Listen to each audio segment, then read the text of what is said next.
Now, one favorite myth is that psychedelics are party drugs. And absolutely, psychedelics can be party drugs. People take psychedelics in social settings like parties or festivals or entertainment settings all the time. But the greatest power of psychedelics may lie in their ability to act as catalysts for our own personal growth and healing.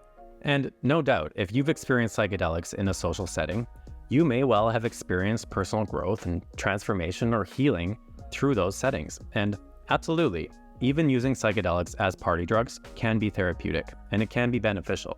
But it really depends on your intention for taking psychedelics, the people you're with, and the awareness and presence that you apply to your experience and the time around it. So if your intention really is more about personal growth or healing or self-exploration, then using psychedelics as party drugs might not be the best means to find the result that you're looking for. Likewise, if you find that you're curious about trying larger doses of psychedelics or psychedelics that bring about really intense experiences like ego death or out-of-body experiences, or these fully immersive effects like DMT and some of these tryptamines, then party-style settings are definitely not going to be an ideal fit for that intention. But really, people who use psychedelics as party drugs often also have other intentions, which can absolutely align with personal growth and healing. These other intentions could be things like connecting with others on a deeper level, shared experiences, self-expression, community, a sense of belonging.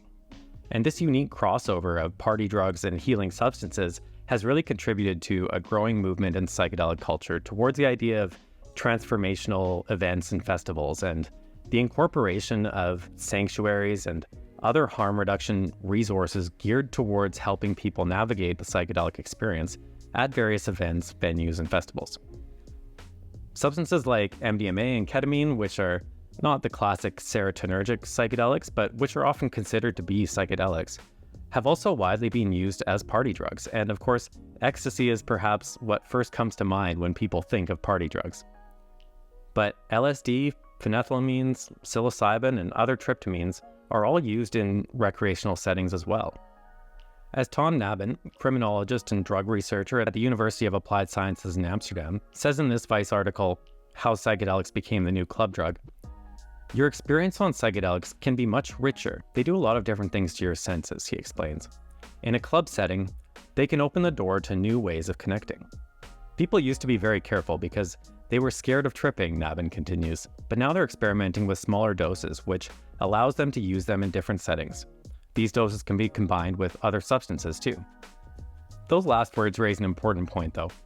Those who do use psychedelics as party drugs, especially alongside the use of other substances, need to be very aware of what substances, chemicals, foods, etc. could result in undesirable or dangerous interactions. There are numerous negative interactions that can come from mixing certain psychedelics with other drugs or medications. As well, it's important to know exactly what the substance is that you're taking, and oftentimes that requires testing. So psychedelics are not just party drugs.